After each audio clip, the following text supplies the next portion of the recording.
All right. Hello, everyone. Hello, SAGE teachers and SAGE students and any parents that have come to join us today. I am super, super excited to introduce Zoe. I will let Zoe kind of introduce herself. We had over 60 amazing questions that you guys filled out on that Google form. So we picked a few because we have 30 minutes today for our live science event. And then if you have questions, you can post them on the side. So please make sure you can write your first name, keep it professional, and keep it to the topic if you don't mind, please. And then we'll try to answer as many questions as we can. I'm super duper excited. Thank you so much for joining us. Zoe, thank you so much. We really, really appreciate your time, and we cannot hear about the amazing work that you've been doing. Well, thank you so much. Thank you so much, everyone, for having me and for coming and showing up to this. I'm really excited to be here, and I was so excited to see all of your questions. So my name is Zoe Dubrow. I am a PhD candidate at Cornell University, and I study plant pathology. And so sort of what that means is that I'm in the 22nd grade now, I guess you would say. So I've been in school for quite a while. And so a PhD candidate is someone who's studying to get their PhD, their doctorate. And in this case, in a science. And so what I do mostly is I don't take classes anymore, but instead I teach them. And the rest of my time is spent doing research. And what I do research on is plant pathology. And so plant pathology is a fancy way of saying the study of plant diseases. So I'm sure all of you know that you can get sick, you can get a cold or a flu, but plants can get sick too. So they can also get viruses or bacteria or fungal infections, and that can make them sick. And this is a big problem for agriculture. So if a farmer is trying to grow different crops and those are getting sick, then they can't sell them, and that hurts the food supply. And so I study bacteria that infect cabbages and bananas and tomatoes and try to figure out how to stop those plants from getting sick. Awesome. Well, thank you so much. That is so awesome. We have a lot of people here. Ralph, hi. How are you? Hi, Ralph. There's Adam. He's here to say hi. Lots and lots of Jazzery. Jazzery is actually in our botany class. A lot of people are. We have Miss Torres here with us today as well. Lots of people saying hi. Lots of people here to learn all the amazing things you're doing. So let's go ahead and get started with our first question is from Donovan. Donovan wants to know, can plants naturally build up immunities by evolution or natural selection? Right, so this is such a great question. So I think, like you guys know, if you get sick once, then maybe you build up immunity to it. And so plants' immunity is a little bit different than that. So they have some sorts of immunity, like for humans, you have your skin, right? So a lot of bacteria can't get through your skin. And plants have the same thing. So they usually have like waxy leaves or something to stop different bacteria or viruses from entering the actual plant tissue. But unlike humans, they can't build up immunity. So if they get sick from something once, they're not going to be immune to it later. So it's not like when you get the chicken pox, then you can't get it again. So the plant could get it again and again. They can't build up immunity to that. But for evolution, so plants that are more fit, that have stronger immune systems, so maybe they have thicker skins that stop more bacteria from getting into the plant. So those ones might live longer and be able to make more seed, and then you'll get more plants that are more immune to disease over time. Awesome. Perfect. Thank you so much. We have a question from Grant. Grant wants to know, what are some symptoms a diseased plant can have? Are they like humans? Do they have symptoms like we do? Yeah, so this is super cool also. So one thing that if you guys get a chance to, if you have a yard or you're going on a walk sometime, is just to take a really close look at the plants around you. And I bet you'll find some diseased ones because they're all over the place and we just don't notice them. So there's a lot of different types of symptoms that you might see on plants. So it can be sort of like spots on leaves, or sometimes the plants will turn brown. Sometimes they'll wilt and the leaves will kind of flop over. That's really common. Other ones, one of my favorite diseases is called tar spot on maples. And so there's big maple leaves and you get these really huge black lesions that sort of spread out across the leaf, and they look really, really creepy. And sometimes they'll even fall out of the leaves. So you'll have these weird holes in the maple leaves that fall down from the trees. Wow. And so that's really cool. That is really neat. Alex had a question, and he's got to go here in just a couple minutes, but he wanted to change his question that he put on the Google Doc to how often are you actually in a lab? Yeah, so this really depends. I have to plant them and take care of them, pick weeds, that sort of thing. And at the beginning of the growing season, I actually spray them with bacteria. And then throughout the season, I sort of rate how sick the plants are getting so we can come up with strategies to help the plants later. And so I have to harvest the heads and all of that. And at the end, we end up with hundreds of pounds of cabbage that we then eat most of the time. It can be challenging to come up with enough recipes. Yes, I bet. Cabbage is awesome, but I don't know. Yeah, that's a lot of different seasonings I think you'd have to put on it. Yeah. Another question. He's got some good questions. What is the most common plant disease and what does it do? Ooh, the most common plant disease. Well, it's hard to say what really the most common plant disease is. There's so many different ones on all different crops. So if you choose a specific crop, then there might be a really common disease on that. But there are some diseases that are really well known. So there's one called late blight of potatoes. And this one is really historically important. So I don't know if any of the students here have Irish ancestry. But a lot of people in America do. And one of the reasons for that is that there was a really big famine in Ireland because all of the potatoes were getting sick at one point. And this was caused by this disease, late blight of potatoes. And so it had huge impacts all over the world because people migrated out of Ireland. And so that's a really, really important disease that we have under a bit better control these days. Wow, that's crazy though. The history of all that and how it's evolved is pretty amazing. Ralph, we got a question from Ralph. So plants don't have anything like white blood cells. Oh, such a great question. So no, they don't. So inside of the plant can only defend itself. So it has sort of major things like wax on the outside of the leaves, but it also has its individual cells. And each individual cell can mount an immune response. So if it recognizes that there's a bacteria or a fungus or something like that, then it can release different compounds like hydrogen peroxide or something like this to try to kill off whatever is infecting it. But it can't actually adapt to the individual pathogen. Awesome. Wow, that's amazing. We have a question here from Amy. Amy wants to know, how would you breed plants that are more disease resistant? Yeah, so this is really the whole crux, what we're really trying to do in the end. So if you have a plant that's already more resistant to the disease that you're studying, then you can plant that and you don't have to worry about spraying pesticides or anything like that. You'll be all set. But it's pretty challenging to do. And so the first thing that we need to know when we're trying to make plants that are more resistant is how the pathogen is infecting it. So if we can figure out exactly what that pathogen is doing in the plant to make it sick, then we can change the genetics of the plant, change the DNA of the plant so that the plant won't get as sick. And so this is sort of how we start that. And then afterwards, we'll choose plants that have the different traits, have the different characteristics that we think will lead to it being more resistant.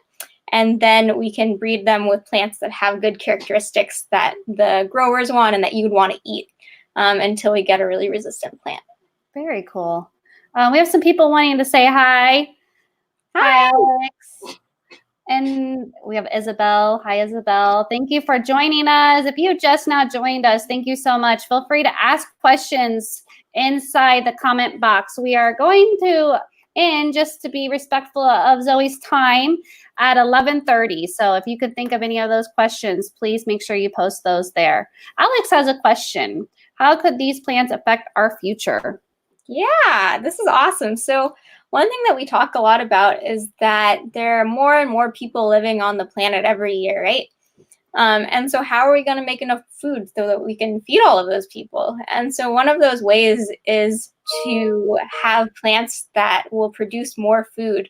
And one of those ways is to make plants that won't be susceptible to diseases, that won't lose yield because of disease.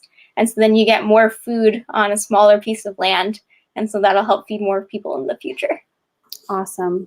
Thank you so much. Let's go back down here we'll go back to the Google form. Madison and Trenton had a very similar question. How did you choose to go into your work field? When or what age did you decide this career path for you and why? Yeah. So actually, I decided that I was interested in plant biology pretty early. I was around the age of all of you. It was the 7th grade, I think.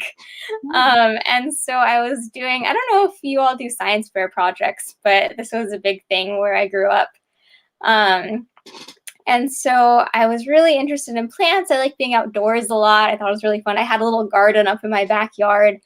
And I was looking up how to grow root vegetables. And I read about something called hydroponics, which is where you grow plants with water instead of with soil.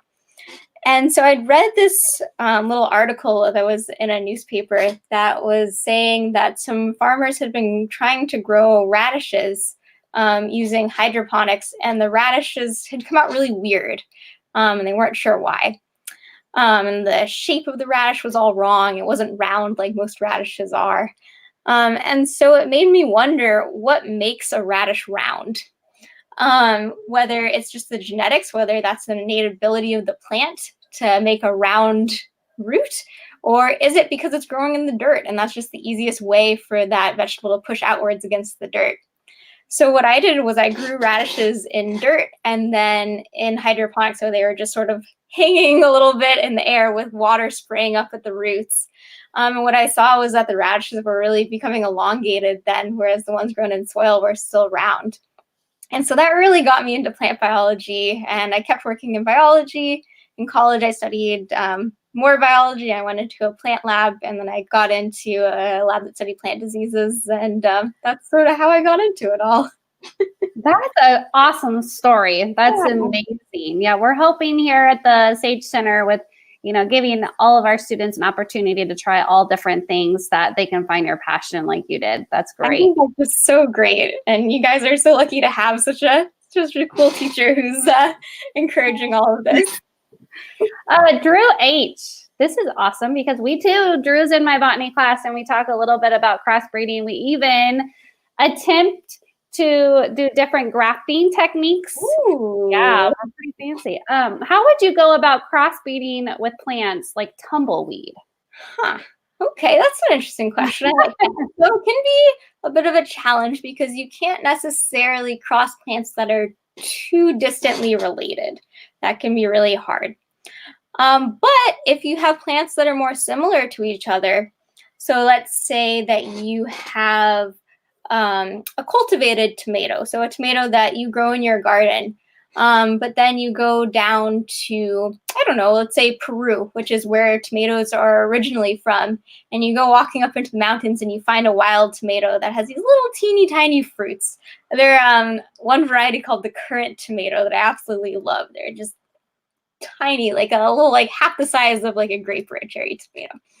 And so you could take that plant and you could try to breed that together with a cultivated tomato, and you might get something that's sort of in between, so maybe a medium-sized tomato. Awesome. Ralph has a really weird question. Okay. If a plant or tree gets cancer, can it be treated the same way as humans are treated, like with chemo or immune therapy? Oh, that's a really great question. Yeah. So plants and trees often get things that are kind of like cancer, where they'll grow things that look like tumors. And actually, plants were used as a model system originally as a way to study cancer because people thought it was sort of very similar. Unfortunately, trees generally, you don't invest quite as much money, I would say, into trying to cure a tree, but you might try to go about this in a different way. So you can try to sort of cut out the diseased area, sort of like surgery for humans, but you wouldn't necessarily go too far in giving it chemo. People do try to use antibiotics for plants sometimes, so that's kind of similar. And you can also spray things like different fungicides or bactericides, so things that kill bacteria or fungi. So like copper is a really common one to try to kill off bacteria that are on the outside of the plant. Awesome. Thanks for sharing. Those are some tough questions, kind of putting you on the spot there. Hi, this is Donovan, and we've actually answered one of Donovan's questions, but Donovan has another question, and it is, can the bacteria that affects plants harm us humans? Yeah, so this is a really common question that we get a lot as plant pathologists, because people see all these really scary symptoms on their trees or on their garden plants, and they wonder, if I touch this, like, will I get this too? Will I get these big lesions on my hands? And so the answer is generally no. So I can't think of a plant disease that would infect humans as well. And this is just because humans and plants don't really work the same way for a lot of things for their immune systems. So a bacteria that infects a plant probably won't be able to infect you, which is a very good thing. And likewise, human disease won't be able to infect a plant. There you go. So Thinking of it both ways. Go ahead and touch your plants as much as you want. They'll be okay. Good. Okay, Kaylin, Sarah, and Ari, a lot of them had the same kind of question, so I kind of chunked it into one. Mm-hmm. What is the best and worst part of doing your job? Ooh. Okay, yeah. So I think there are a few things that are best about it. I think, well, I'll start with the worst. The worst thing about my job is that it can be really, it's good and bad, I guess. It can be very challenging. So sometimes you're doing an experiment and you're trying to figure out something, and you'll do it over and over and over again, and it just won't work. And, you have to figure out why it won't work. And sometimes that takes a really, really long time. It can even be months and months and months before you finally figure it out. But I think maybe the best part is that when you do figure it out, you finally have the answer, right? You finally worked out this really tough and challenging problem. And that just feels super good, I think. So I really enjoy that. The other thing is, once you do figure out this problem, you've usually made a discovery. And for a little while, you're the only person in the whole world that knows about that. And that's just such a special feeling. And then you get to go and share that with the world. And I think that's really fun. Another thing I really like about my job is that I have the opportunity to meet a lot of really interesting people and do a lot of travel. So right before all of this started up and all the travel restrictions went into place, I was in France for a month and a half, and I was working in a lab there. And before that, I'd been to the Philippines for a research trip and to Germany and a bunch of other places. So I think science really allows you to go around the world and meet new people and try new things. And that's really fun. That's awesome. And me and you were talking a little bit before you got on about the amazing thing that your brother is doing. And I know that doesn't have to do with plants, but I saw that Miss Duffett is on here, and she is our kitchen chemistry teacher. Wow. Yeah, so could you just tell her maybe 15, 20 seconds, and I know we have a lot of students that have actually taken kitchen chemistry too, what your brother is doing and what amazing conversations that you guys have at your dinner table. Oh yeah, absolutely. So my brother is also a scientist. He just graduated with his PhD in something called flavor chemistry. So that's studying the science of what makes things taste the way they taste. And so he has a big project that he's been working on with strawberry jam. And trying to make it taste more strawberry-y. And in his lab also, they work on things like trying to make whole wheat bread taste better, or potato chips with less salt taste just as good as potato chips with more salt. And so that's another area of science and agriculture that a lot of people don't think about, but it's really cool. And there's all these different things that are out there. People in his lab also work on things like ice cream. So yeah, awesome. Lots of really cool stuff. All right. Well, we have thank you for sharing that. That's awesome. Isabel, if a tree gets cancer or disease that humans have and overcomes it almost like how our bodies do, would someone be able to take a medicine or something to help that disease that human has? Okay. I see. So since trees don't usually get the same type of disease as humans, that wouldn't really be possible. But one thing that's really cool that people are doing is that they're using plants to create medicine for humans. So if there's a type of medicine, a type of compound or molecule or something like that that you can use to treat cancer, you can make plants produce that using genetic modification. So by changing around what's inside of the plant, you can make it produce a lot of that medicine.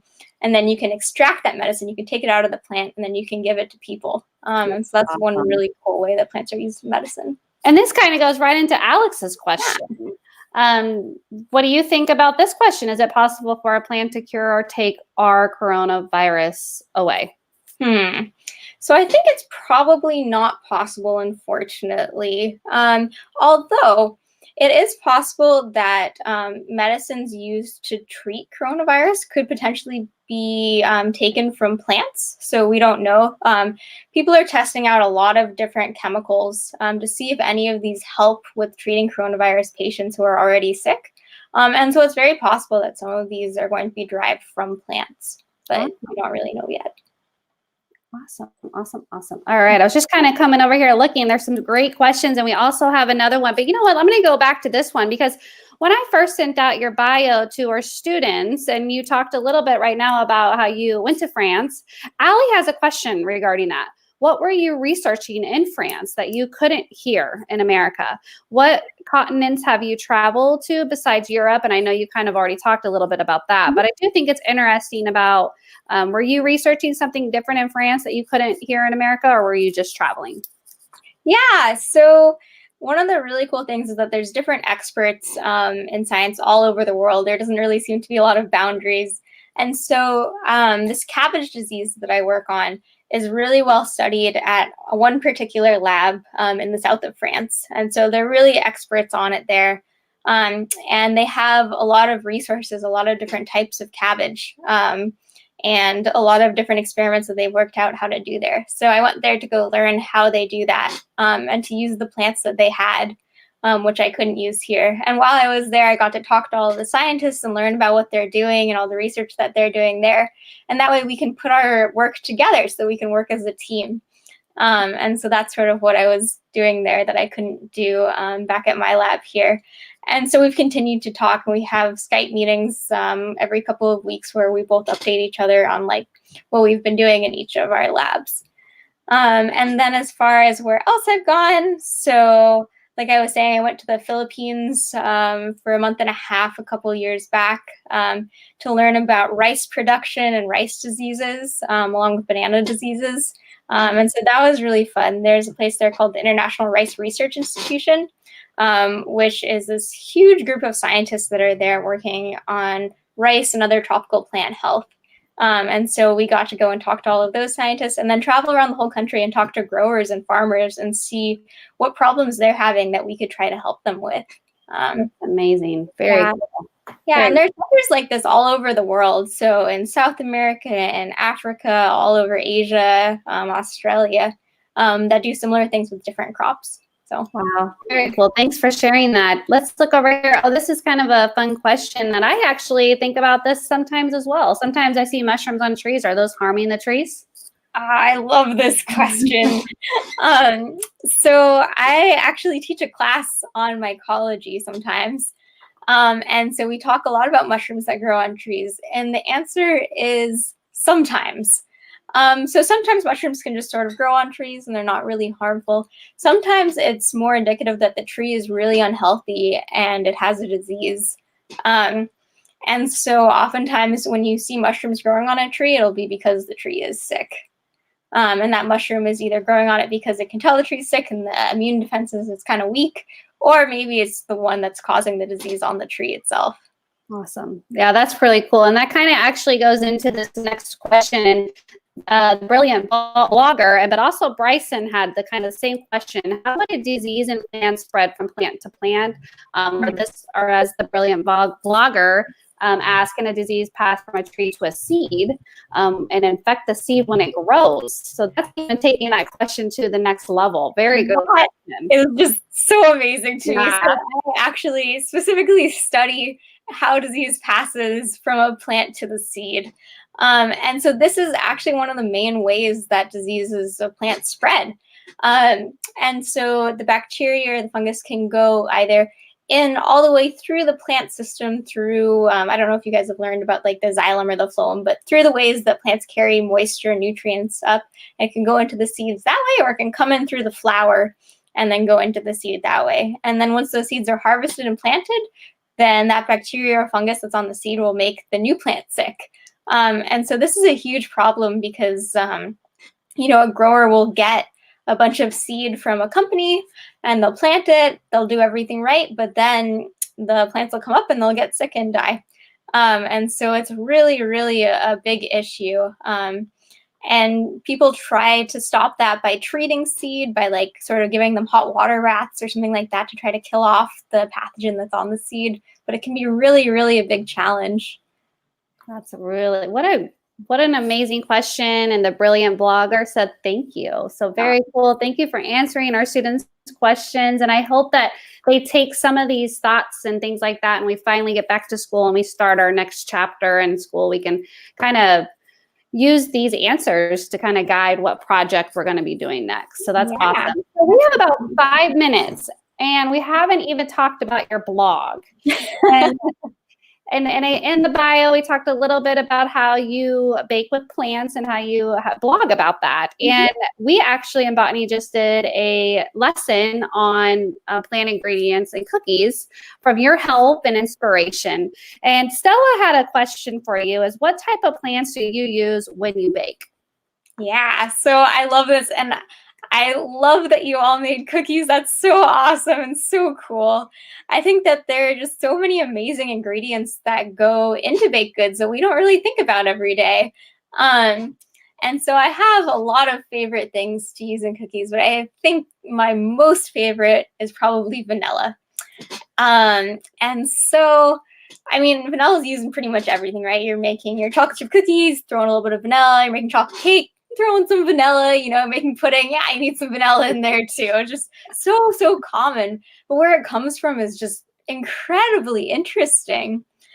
So vanilla is actually the fruit of an orchid. So I don't know if any of you have orchids in your houses, but they're those like really pretty flowers, and they look really tropical, and they're very hard to keep alive. I'm not very good at it. But when those flowers are pollinated, which is actually quite difficult to do, you need very specific insects, or you need to do it by hand, which can be pretty challenging. Then they produce these beans, these long beans that have millions and millions of tiny seeds in there. And that's where vanilla comes from. And it's really only grown a lot in Mexico, and then in Madagascar and Réunion, which is this little island that's off to the side of Madagascar. So that's why it can be pretty expensive, because it's really hard to produce, and such a cool plant. But there are all sorts of other plants that we use in baking a lot, like all the different kinds of flowers. I've gotten a lot into bread making recently. I think a lot of people have. And so there's so many different kinds of flowers and grains that can be used that are really cool too. That's awesome. That's great. And I can't wait to look at that blog and kind of use some of your ingredients for the future, because that's really neat. And I know that Kitchen Chemistry and Botany try to do partnerships. So this might even be a great way to kind of use that resource to help guide what we plant. Yeah, I think that's so great. I love it. We have one more question for you, and it kind of goes back to what we were talking about a little bit before, but I want to make sure I get to this question, because I think sometimes when we start talking, our students start then brainstorming questions. So if you don't mind going back to when we talked about transmitting the tree to the seed, what's the most common disease that is transmitted from tree to seed? Yeah, I guess it depends on what kind of tree or what kind of plant. So in cabbage, which is what I work on, which is not a tree, admittedly, the most common disease that's spread in that way is this disease called black rot, which sounds pretty nasty and makes these big V-shaped lesions on all the cabbage leaves that go and spread into the plant and then up into the seeds. For trees, what's a really common one? I would say that tree diseases are less commonly spread via seed than other plants. I guess one disease that's kind of interesting, that's sort of a tree. So for bananas, which are actually not a true tree, if you cut open the trunk of a banana, you'll see it's made up of a lot of different leaves, and it's not actually like a woody trunk like an oak tree or something like that. But for bananas, they're propagated, they're spread. Bananas don't have seeds, right? So to make a new banana plant, you cut off a little bit of the side of a big banana plant, and then you plant that in the ground. And so when you do that, you can spread this disease called bacterial wilt along with it. And that'll cause a lot of problems in banana plantations. Wow, very cool. And this was kind of interesting. It kind of goes to what you're talking about. And then we were talking about with baking. Can baking with a sick plant possibly get you sick? Yeah, that's a good question. So I'm going to say no, it probably won't get you sick. If you try to bake with something that's really rotten, if you try to bake with a potato that's all moldy, it's probably not going to taste very good, and I wouldn't recommend it. But it won't get you sick with the same disease that the plant had, at the very least. And so when sick plants are trying to be, when a grower is trying to sell that they have sick plants in their field, they probably won't be able to sell those in the end. So they won't go onto your grocery store shelves. Oh, perfect. Zoe, that was amazing. You spending your time with us this morning has been terrific. So I want to thank you so much for your time. And hopefully if the kids have any more questions, is it okay if I shoot you an email? Absolutely. I'd be happy to answer anything. And thank you so much for all joining in and showing up. This has been so great. And I hope you guys continue to enjoy your botany lessons and get really excited about plant biology. I think it's such a great thing to do. So cool. All right. Well, stay safe and stay happy. And thank you so much, Zoe. Thank you. Bye, everyone. Bye.